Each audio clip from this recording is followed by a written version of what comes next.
Bienvenue de nouveau sur Talk Paris. Bonjour à tous. Merci d'être ici avec nous aujourd'hui. Je m'appelle Coralie. Nous sommes là pour vous aider à améliorer votre français grâce à des conversations naturelles. Notre mission est simple. Nous voulons rendre l'apprentissage du français amusant, facile et pratique pour la vie de tous les jours. Et moi, je m'appelle Guillaume. Bonjour à tous. Bienvenue dans une nouvelle conversation en français réel. Aujourd'hui, nous avons un sujet vraiment important. Nous allons parler des conversations téléphoniques en français. Nous allons vous apprendre 100 phrases essentielles que vous pouvez utiliser quand vous parlez au téléphone. C'est tellement utile, parce que beaucoup de personnes se sentent nerveuses quand elles doivent passer un appel en français. On ne peut pas voir le visage de l'autre personne. On ne peut pas utiliser les gestes des mains. On a seulement sa voix et ses mots. Exactement. Et le français au téléphone est différent du français en face à face. Il y a des phrases et des expressions spéciales que les francophones utilisent tout le temps. Donc, si vous devez passer des appels professionnels, parler à des amis, prendre rendez-vous ou gérer une urgence, cette leçon vous aidera à vous sentir plus confiant. Si cette leçon vous aide, pensez à mettre un pouce vers le haut et à vous abonner à notre chaîne. Cela nous aide vraiment à continuer à créer ces vidéos pour vous. Alors, tu es prêt, Guillaume ? Je suis prêt. On commence. Alors, Coralie, comment ça va aujourd'hui ? Je suis en pleine forme. Je suis toujours énergique les jours d'enregistrement. Et toi, comment tu vas aujourd'hui ? En fait, je suis un peu fatigué aujourd'hui.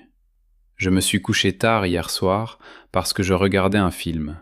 Mais je suis enthousiaste pour cette leçon. Qu'est-ce que tu as fait ce week-end ? Ah, c'est drôle. Je suis allée au restaurant avec ma famille et j'ai dû les appeler pour faire une réservation. Mais j'étais tellement nerveuse que je continuais à dire « et « au téléphone. Vraiment ? Même dans ta langue maternelle ? Non, en français. Je m'entraînais. Ma sœur s'est moquée de moi parce qu'au début, j'ai oublié de dire mon nom. La personne du restaurant a dit « Puis-je avoir votre nom, s'il vous plaît ?» Et moi, je suis restée silencieuse pendant 3 secondes. Oh non ! C'est exactement pour cela que la leçon d'aujourd'hui est si importante. Les conversations téléphoniques peuvent rendre n'importe qui nerveux, même quand on s'entraîne. Et toi, quand as-tu passé ton dernier appel important en français ? En fait, il y a seulement 2 jours. J'ai appelé le cabinet de mon médecin pour prendre rendez-vous. La réceptionniste parlait très vite et j'ai dû lui demander de répéter 2 fois. Tu vois, même nous, parfois, nous sommes nerveux. Et pourtant, nous enseignons le français. Exactement. En parlant de conversation téléphonique, c'est justement ce dont nous allons parler aujourd'hui. Nous allons tout voir, depuis répondre au téléphone jusqu'à terminer un appel poliment. Et nous allons nous assurer que vous sachiez quoi dire dans chaque situation. Allons-y. D'accord, Guillaume, commençons par les bases. Quelle est la première chose que tu dis quand tu réponds au téléphone ? Eh bien, si c'est un appel personnel, je dis généralement simplement « Allô ?» Mais je sais que c'est très décontracté. Et toi, qu'est-ce que tu dis ? Si je ne sais pas qui appelle, je dis « Allô, Coralie à l'appareil ?» Je m'identifie toujours tout de suite. C'est poli et professionnel.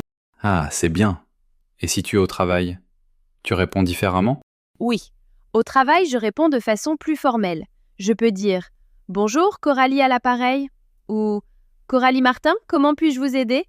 Cela dépend de la culture de l'entreprise. Cela sonne très professionnel. Moi, je suis toujours un peu perdu quand je dois m'identifier. Parfois je dis « c'est Guillaume » et parfois « Guillaume à l'appareil ». Lequel est correct ? Les 2 sont corrects. C'est Guillaume et Guillaume à l'appareil sont tous les 2 parfaitement acceptables. Tu peux aussi dire simplement « lui-même » si quelqu'un demande à te parler par ton nom. Par exemple, si quelqu'un appelle et dit « Puis-je parler à Guillaume ?» Tu peux répondre « lui-même ». Ah, c'est très simple. Je ne savais pas ça. Et si c'est moi qui appelle quelqu'un, comment je commence la conversation ? Bonne question. Quand tu passes un appel, tu dois d'abord t'identifier. Tu peux dire « Bonjour, c'est Guillaume à l'appareil » ou « Bonjour, c'est Guillaume de Talk Paris ». Et si j'appelle une entreprise, comme un restaurant ou un cabinet médical ? Alors tu dois être plus précis. Tu peux dire « Bonjour, je voudrais faire une réservation » ou « Bonjour, j'appelle pour prendre rendez-vous ». Il faut toujours expliquer clairement la raison de ton appel. Ça a du sens. Mais qu'est-ce qui se passe quand quelqu'un d'autre répond et que la personne dont j'ai besoin n'est pas là ? Ça m'arrive tout le temps. Oui, c'est très courant. Il faut savoir demander à parler à quelqu'un. Tu peux demander « Puis-je parler à Sarah, s'il vous plaît ?» ou Le docteur Martin est-il disponible? Ou encore, pourriez-vous me mettre en relation avec le service commercial? Et que signifie me mettre en relation? Cela signifie connecter ton appel ou transférer ton appel à quelqu'un d'autre. C'est une expression très courante au téléphone. Par exemple, une réceptionniste peut dire « Je vous mets en relation tout de suite » ou « Veuillez patienter pendant que je vous mets en relation ». D'accord. Alors laisse-moi pratiquer. Si j'appelle une entreprise et que j'ai besoin de parler au responsable, je dis « Bonjour, c'est Guillaume. Puis-je parler au responsable, s'il vous plaît ?» Parfait, c'est exactement ça. Maintenant, que se passe-t-il si la personne n'est pas disponible? La réceptionniste peut dire « Je suis désolée, elle n'est pas disponible pour le moment » ou « Il est en réunion actuellement ». Alors qu'est-ce que je fais? Je raccroche simplement? Non, tu as plusieurs options. Tu peux demander quand la personne sera disponible. Tu peux dire « Quel serait le bon moment pour rappeler ?» Ou tu peux laisser un message. Tu peux dire « Pourrais-je laisser un message ?» ou « Puis-je laisser un message s'il vous plaît ?» Ah, laisser des messages, c'est une autre chose que je ne fais pas très bien. J'oublie toujours les informations importantes. Beaucoup de personnes ont du mal avec les messages. Un bon message doit inclure ton nom, ton numéro de téléphone et la raison de ton appel. Par exemple, pouvez-vous lui dire que Guillaume a appelé? Mon numéro est le 555-123. J'appelle au sujet de la réunion de demain. Est-ce que je dois parler lentement quand je laisse mon numéro de téléphone? Oui, il faut toujours parler lentement et clairement quand tu donnes des numéros, des adresses ou des orthographes. Tu peux même répéter 2 fois. Mon numéro est le 5, 5, 5, 1, 2, 3. Je répète, 5, 5, 5, 1, 2, 3. C'est utile. Et si c'est moi qui prends un message pour quelqu'un d'autre? Alors tu dis, souhaitez-vous laisser un message? Ou puis-je prendre un message?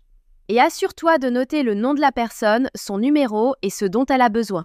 Quelles sont quelques façons polies de demander à quelqu'un d'attendre? Parfois, je dois vérifier quelque chose ou chercher un document. Tu peux dire « Pourriez-vous patienter un instant, s'il vous plaît ?» ou « Veuillez patienter » ou encore « Pouvez-vous me donner un instant ?» Dans des situations très décontractées avec des amis, tu peux dire « Attends une seconde » ou « Ne quitte pas ». Et que dit l'autre personne quand elle attend? En général, elle dit simplement « Bien sûr », « Pas de problème » ou « Je patiente ». Parfois, il y a de la musique pendant que tu attends. On appelle cela de la musique d'attente ou être mis en attente. Je déteste la musique d'attente. Parfois, j'attends 10 minutes. Moi aussi. C'est pour cela qu'il est poli de remercier quelqu'un d'avoir attendu quand tu reviens. Tu dis « Merci d'avoir patienté » ou « Désolé de vous avoir fait attendre » ou « Merci pour votre patience ». Et si je n'entends pas clairement l'autre personne?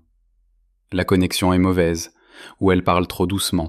Cela arrive souvent au téléphone. Tu peux dire « Je suis désolé, pourriez-vous parler un peu plus fort s'il vous plaît ?» ou « La connexion n'est pas très bonne, pourriez-vous répéter ?» ou « J'ai du mal à vous entendre ». Que signifie parler plus fort dans ce contexte? Cela signifie parler avec une voix plus forte ou plus clairement. C'est une expression très courante dans les conversations téléphoniques. Tu peux aussi dire « Pourriez-vous parler un peu plus fort ?»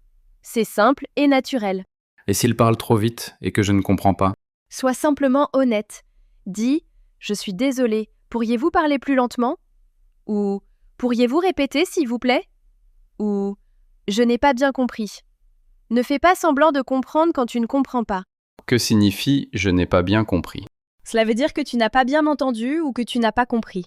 C'est une façon très naturelle de demander à quelqu'un de répéter quelque chose. Les francophones l'utilisent tout le temps. C'est utile. D'accord. Parlons de la fin des appels téléphoniques. Je ne sais jamais comment dire au revoir poliment sans paraître impoli. Terminer en appel peut être délicat. Tu ne veux pas être impoli, mais tu ne veux pas non plus parler éternellement.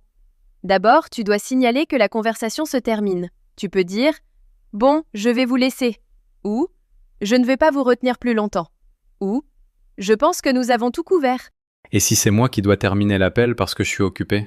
Tu peux être poli, mais direct. Dis « Je suis désolé, mais j'ai un autre appel » ou « J'ai une réunion dans 5 minutes, donc je dois y aller » ou « Je dois vous laisser ». Il est toujours mieux de donner une raison. Et ensuite, comment je dis vraiment au revoir? Tu as beaucoup d'options. Pour les appels professionnels, tu peux dire « Merci pour votre appel » ou « Merci pour votre temps » ou « Je vous souhaite une excellente journée ». Pour les appels personnels, tu peux dire « On se parle bientôt » ou « Je te rappelle plus tard » ou « Prends soin de toi ». Et si je veux confirmer quelque chose avant de raccrocher? Par exemple, être sûr que nous avons les mêmes informations? Bonne réflexion. Tu peux dire « Juste pour confirmer, la réunion est à 15 heures, c'est bien ça ?»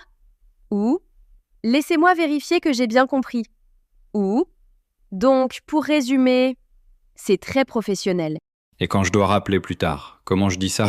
Tu peux dire « Je vous rappellerai plus tard » ou « Puis-je vous rappeler dans 1 heure ?»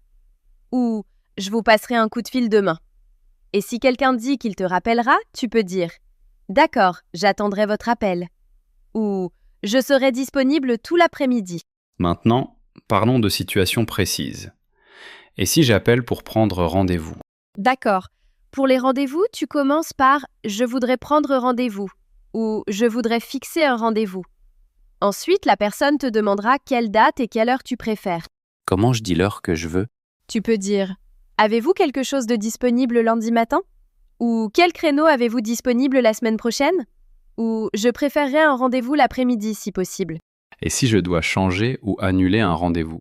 Pour changer, dis « Je dois reporter mon rendez-vous » ou « Puis-je déplacer mon rendez-vous à un autre jour ?»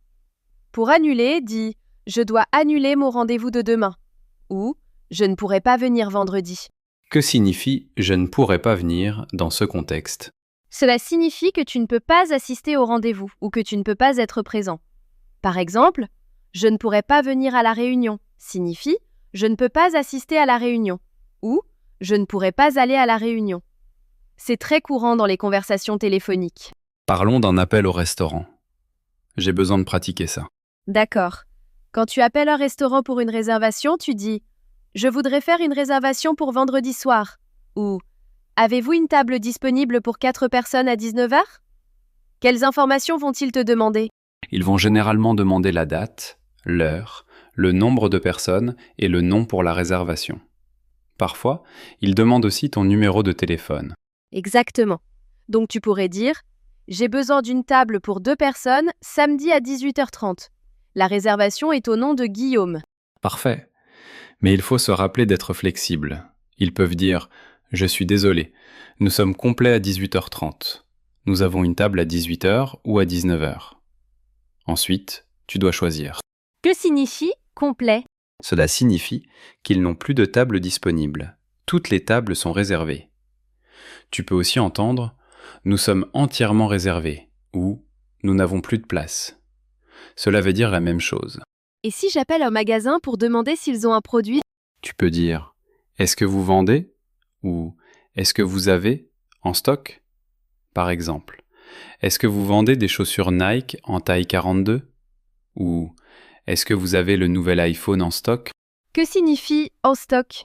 En stock signifie disponible à l'achat maintenant. Si quelque chose est en rupture de stock, cela veut dire qu'ils ne l'ont pas. Ils peuvent dire « Je suis désolé, cet article est actuellement en rupture de stock » ou « Nous devrions en recevoir de nouveau la semaine prochaine ». Et pour le service client, par exemple, quand quelque chose est cassé ou que j'ai un problème? D'abord, tu expliques clairement le problème. J'appelle parce que j'ai un problème avec ma commande. Ou j'ai acheté ce produit hier et il ne fonctionne pas. Sois précis sur ce qui ne va pas. Et si je suis en colère ou frustré? Il est important de rester poli, même quand tu es contrarié. Tu peux dire « Je ne suis pas satisfaite de » ou « Ce n'est pas acceptable » ou « Je voudrais parler à un responsable, s'il vous plaît ». Mais reste toujours calme et respectueuse. Et s'ils me mettent en attente pendant longtemps? Tu peux demander poliment où en est la situation. Quand la personne revient, tu peux dire « Je suis en attente depuis 20 minutes. Quelqu'un peut-il m'aider ?» ou « Y a-t-il quelqu'un de disponible pour m'assister ?» Et les appels d'urgence?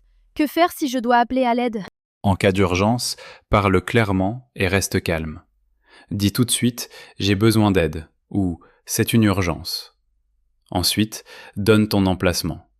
Je suis au 123 rue principale. Puis, explique ce qui s'est passé.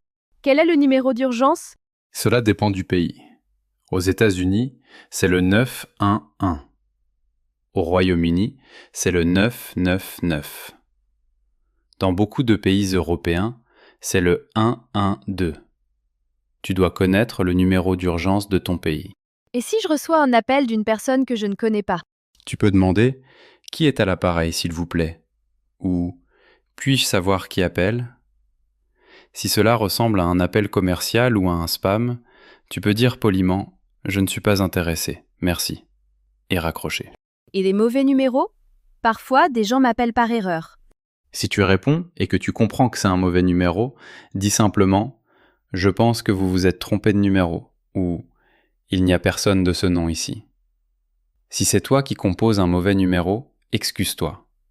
Je suis désolé, j'ai dû composer le mauvais numéro. Que signifie travailler depuis chez soi dans ce contexte? Travailler depuis chez soi signifie faire son travail depuis son domicile, et non dans un bureau. C'est devenu très courant après la pandémie. Et si j'appelle et que je dis « Je dois parler à Monsieur Dupont », puis qu'on me le passe au téléphone? Tu pourrais dire « Bonjour Monsieur Dupont, c'est Guillaume à l'appareil.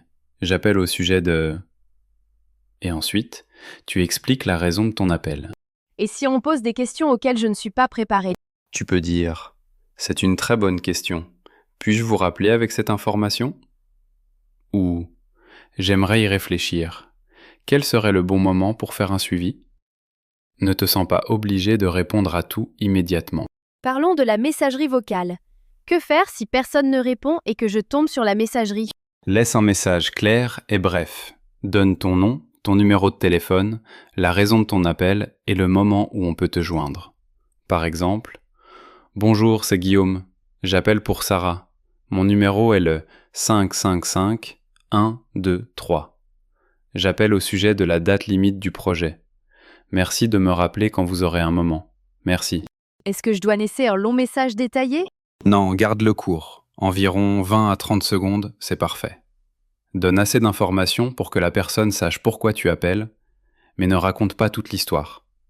Elle pourra poser des questions quand elle te rappellera.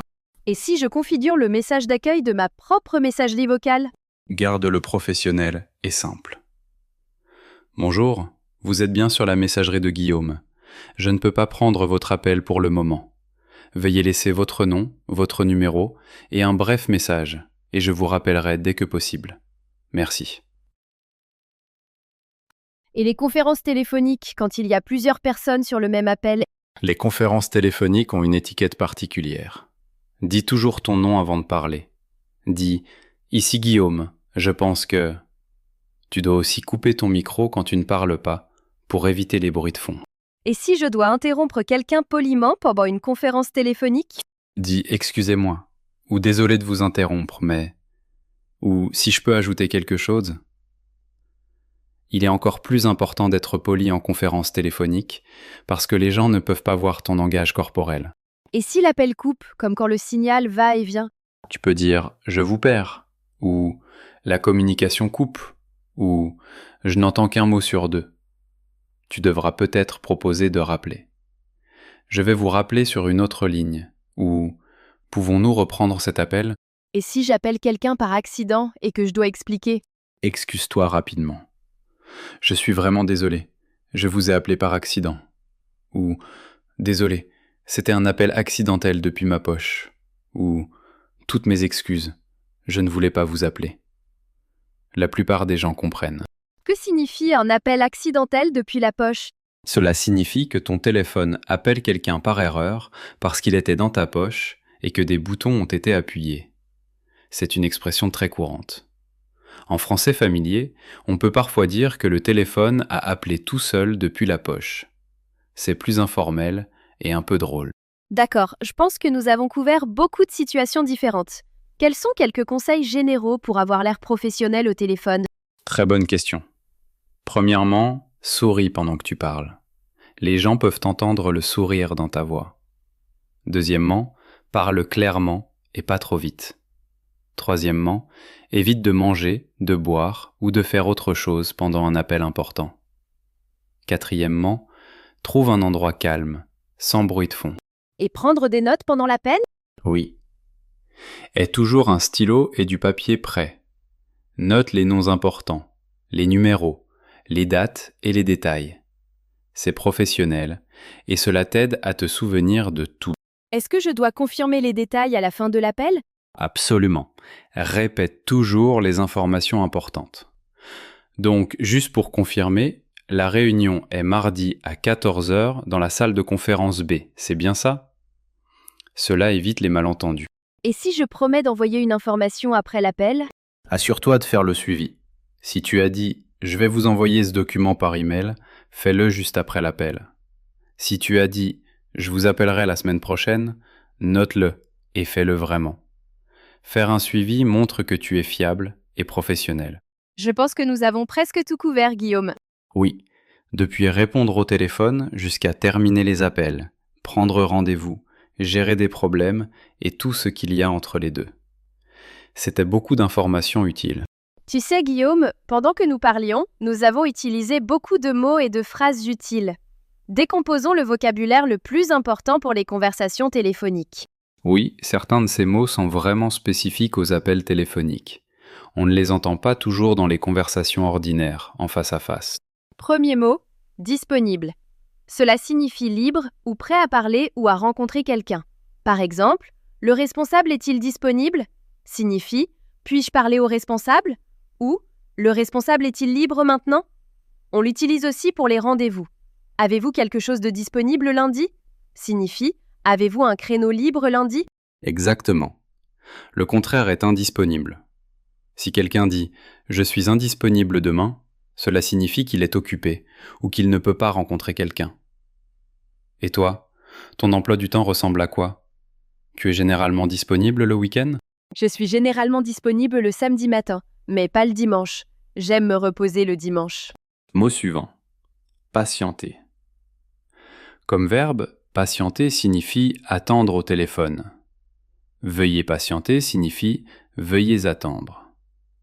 On dit aussi être en attente pour décrire la situation d'attente. Ah, et il y a la musique d'attente. C'est la musique qu'on entend pendant qu'on attend, n'est-ce pas? Oui, la musique d'attente. Parfois, on dit aussi veuillez ne pas quitter, ce qui signifie presque la même chose que veuillez patienter. Par exemple, pourriez-vous patienter un instant pendant que je vérifie? Et si tu attends longtemps, tu peux dire j'ai été en attente pendant 15 minutes. Quelle est la plus longue durée pendant laquelle tu as été en attente, Guillaume? Oh non! Une fois, j'ai été en attente pendant 45 minutes avec une compagnie aérienne. C'était terrible. Troisième mot, confirmer. Cela signifie vérifier que quelque chose est correct ou vérifier une information. Juste pour confirmer, la réunion est à 15 heures? Signifie la réunion est bien à 15 heures? Je vais être sûr d'avoir la bonne information. On utilise beaucoup cela à la fin des appels téléphoniques, n'est-ce pas? Oui, il faut toujours confirmer les détails importants. Tu peux dire « Laissez-moi confirmer votre numéro de téléphone » ou « Pouvez-vous confirmer l'orthographe de votre nom ?» Cela évite les erreurs. Je confirme toujours les adresses parce que je me perds facilement. C'est intelligent. Par exemple, « Laissez-moi confirmer l'adresse. C'est le 123 rue principale, c'est bien ça ?» Oui, exactement comme ça. Quatrième mot, reporter. Cela signifie changer la date ou l'heure d'un rendez-vous ou d'une réunion. Si tu ne peux pas aller à ton rendez-vous, tu dois le reporter. Donc je pourrais appeler et dire « Je dois reporter mon rendez-vous de jeudi ». Parfait. Tu peux aussi dire « Pouvons-nous reporter à la semaine prochaine ?» Le mot lié est planifier ou fixer. Je voudrais fixer un rendez-vous signifie je voudrais prendre rendez-vous. Et si je veux annuler complètement, pas reporter? Alors tu dis annuler. Je dois annuler mon rendez-vous signifie que tu ne veux pas reporter. Tu ne veux plus avoir ce rendez-vous du tout. Cinquième expression, mettre en relation. C'est une expression qui signifie connecter ou transférer un appel téléphonique à quelqu'un d'autre. Une réceptionniste peut dire « Je vous mets en relation avec le service commercial ». Ah, donc c'est comme transférer l'appel. Exactement. Transférer et mettre en relation signifie presque la même chose. Tu peux aussi entendre « Je vous transfère » ou « Je vous connecte ». Par exemple, Veuillez patienter pendant que je vous mets en relation avec le docteur Martin. Et s'ils ne peuvent pas me mettre en relation? Ils peuvent dire « Je ne peux pas vous mettre en relation pour le moment » ou « Je ne peux pas transférer votre appel actuellement ». 6e expression, parler plus fort. Cela signifie parler avec une voix plus forte ou plus clairement. Si tu n'entends pas bien quelqu'un, tu dis « Pourriez-vous parler plus fort, s'il vous plaît ?» Est-ce considéré comme poli? Oui, c'est parfaitement poli, surtout si tu ajoutes « s'il vous plaît ». C'est beaucoup mieux que de dire « vous parlez trop bas » ou « je ne vous entends pas ». Nous avons tous besoin de parler plus fort parfois, surtout au téléphone. Je dois parler plus fort. Les gens me disent toujours que je parle trop doucement au téléphone. Tu vois, c'est une expression très utile. Tu peux aussi dire « pourriez-vous parler un peu plus fort ?» C'est simple et très naturel. 7e expression, je n'ai pas bien compris. Cela signifie que je n'ai pas bien entendu ou que je n'ai pas compris. C'est une façon polie de demander à quelqu'un de répéter quelque chose. C'est vraiment utile. Donc au lieu de dire simplement « quoi ?», je peux dire « désolé, je n'ai pas bien compris ». Exactement. Quoi peut sembler un peu brusque. Je n'ai pas bien compris sonne poli et professionnel. Les francophones l'utilisent très souvent. Par exemple, je suis désolé, je n'ai pas bien compris votre nom. Pourriez-vous le répéter? Est-ce que je peux aussi l'utiliser pour la compréhension, pas seulement pour l'audition? Oui. Si quelqu'un dit quelque chose de compliqué et que tu ne comprends pas, tu peux dire « Je n'ai pas bien compris. Pourriez-vous expliquer encore une fois ?» Je dois utiliser cette phrase plus souvent. 8e expression, en stock. Cela signifie disponible à l'achat maintenant. Si un magasin a un produit en stock, tu peux l'acheter immédiatement. Le contraire est en rupture de stock. Donc si j'appelle un magasin et que je demande « Avez-vous les chaussures bleues en stock ?» Je demande s'ils les ont disponibles maintenant, c'est ça? Parfait. Ils peuvent répondre « Oui, nous les avons en stock » ou « Je suis désolé, elles sont en rupture de stock pour le moment ». Parfois, ils diront quand le produit sera de nouveau disponible. Nous en aurons davantage en stock lundi prochain. Et s'ils ne vendent jamais ce produit? Alors ils peuvent dire « Nous ne vendons pas cet article » ou « Nous ne proposons pas ce produit ». Cela signifie qu'ils ne le vendent pas régulièrement. 9e mot, se renseigner. C'est une expression assez formelle qui signifie demander des informations. J'appelle pour me renseigner au sujet de l'offre d'emploi. Signifie j'appelle pour demander des informations sur l'offre d'emploi. Est-ce seulement pour les situations formelles? Surtout oui. Dans les situations décontractées, on dit simplement demander. Par exemple, avec des amis, tu dis j'appelle pour demander des informations sur la fête. Mais dans les situations professionnelles, surtout pour les appels liés au travail, utilise me renseigner. Cela sonne plus professionnel et plus soigné. Donc se renseigner égale demander, mais plus formel. Exactement. Le nom est renseignement. J'ai une demande de renseignement au sujet de ma commande signifie j'ai une question au sujet de ma commande. Est-ce que tu fais souvent des suivis, Guillaume? J'essaie. Je pense que faire un suivi est très important pour une bonne communication. 12e expression, revenir vers quelqu'un. Cela signifie contacter quelqu'un de nouveau avec une information ou une réponse. Je reviendrai vers vous demain signifie je vous contacterai demain avec l'information. Ah, j'entends ça tout le temps. Je vais vérifier et je reviens vers vous. Exactement. C'est très courant dans les conversations téléphoniques. Tu peux aussi dire « je vous rappellerai » ou « je vous tiendrai au courant ». Mais revenir vers vous est très courant. Par exemple, « je n'ai pas cette information maintenant, mais je reviendrai vers vous d'ici vendredi ». Et si quelqu'un ne revient pas vers moi? Alors tu peux faire un suivi. Tu peux appeler et dire « Bonjour, j'appelle parce que vous aviez dit que vous reviendriez vers moi au sujet du projet, et je n'ai pas encore eu de nouvelles. » D'accord, résumons tout le vocabulaire que nous avons appris. Disponible, libre ou prêt à parler ou à rencontrer quelqu'un. Patienter, attendre au téléphone. Confirmer, vérifier que quelque chose est correct. Reporter, changer la date ou l'heure d'un rendez-vous. Mettre en relation, connecter ou transférer un appel à quelqu'un d'autre. Parler plus fort, parler plus clairement ou avec une voix plus forte. Je n'ai pas bien compris. Je n'ai pas entendu ou compris. En stock, disponible à l'achat maintenant. Se renseigner. Demander des informations de façon formelle. Faire un suivi. Contacter quelqu'un de nouveau pour continuer une situation. S'excuser. Dire pardon. Revenir vers quelqu'un. Contacter quelqu'un de nouveau avec une information. C'est beaucoup de vocabulaire utile pour les conversations téléphoniques. Ces phrases vous aideront à parler de façon naturelle et professionnelle au téléphone.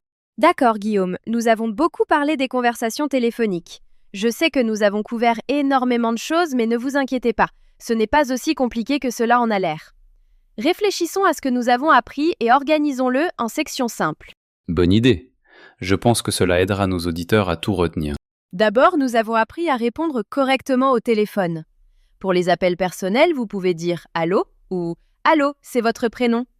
Pour les appels professionnels, soyez plus formels. « Bonjour, votre prénom à l'appareil » ou « Votre prénom, comment puis-je vous aider ?» Et si quelqu'un demande à vous parler par votre nom, vous pouvez simplement dire « lui-même » ou « elle-même ». C'est tellement simple. Ensuite, nous avons parlé de passer des appels et de s'identifier. Quand vous appelez quelqu'un, dites « Bonjour, c'est votre prénom » ou « Bonjour, c'est votre prénom à l'appareil ». Identifiez-vous toujours clairement au début. Oui, et si vous appelez une entreprise, expliquez le but de votre appel. J'appelle pour prendre rendez-vous ou je voudrais faire une réservation. Après cela, nous avons vu comment demander à parler à quelqu'un d'autre. Utilisez des phrases comme « Puis-je parler à non, s'il vous plaît ?» ou « Non est-il disponible ?» ou « Pourriez-vous me mettre en relation avec non ou service ?» Et si cette personne n'est pas disponible, nous avons appris à laisser un message. Incluez votre nom, votre numéro et la raison de votre appel. Pouvez-vous lui dire que Guillaume a appelé ? Mon numéro est le 5 5 5 1 2 3. J'appelle au sujet de la réunion. Ensuite, nous avons parlé de la gestion de l'appel. Si vous avez besoin que quelqu'un attende, dites « Pourriez-vous patienter un instant, s'il vous plaît ?» ou « Veuillez patienter ». Si vous avez besoin que quelqu'un répète quelque chose, dites « Pourriez-vous répéter ?» ou « Je n'ai pas bien compris ». Si vous n'entendez pas bien, dites « Pourriez-vous parler plus fort, s'il vous plaît ?» Et remerciez toujours les personnes qui attendent. Merci d'avoir patienté ou désolé de vous avoir fait attendre. Ensuite, nous avons appris à terminer les appels poliment. Signalez d'abord la fin, dites « Je vais vous laisser » ou « Je pense que nous avons tout couvert ». Ensuite, dites au revoir de façon professionnelle. « Merci pour votre appel. On se parle bientôt » ou « Je vous souhaite une excellente journée ». N'oubliez pas de confirmer les détails importants avant de raccrocher. Juste pour confirmer, la réunion est à 15h, c'est bien ça ? Nous avons aussi couvert des situations précises. Pour les rendez-vous, dites « Je voudrais prendre rendez-vous » ou « Je dois reporter mon rendez-vous ». Pour les restaurants, dites « Je voudrais faire une réservation pour nombre de personnes à heure ». Pour les magasins, demandez « Avez-vous ce produit en stock ?» Pour le service client, expliquez votre problème clairement. « J'appelle parce que j'ai un problème avec ma commande ». Et pour les urgences, restez calme et dites « C'est une urgence » avec votre emplacement et ce qui s'est passé. Enfin, nous avons parlé de la messagerie vocale, des conférences téléphoniques, des mauvais numéros et des conseils généraux. Laissez toujours des messages vocaux courts et clairs. Pendant les conférences téléphoniques, dites votre nom avant de parler. Si c'est un mauvais numéro, dites poliment « Je pense que vous vous êtes trompé de numéro ». Les conseils généraux étaient bons aussi. Souriez en parlant, parlez clairement, prenez des notes, trouvez un endroit calme et faites toujours un suivi si vous promettez de faire quelque chose. Vous voyez, quand on divise tout comme cela, c'est en fait assez simple. Les conversations téléphoniques suivent des schémas prévisibles. Une fois que vous apprenez ces phrases, vous pouvez les utiliser dans presque toutes les situations. Je me sens déjà plus confiant. Maintenant, nous voulons vous entendre. C'est notre partie préférée. Oui.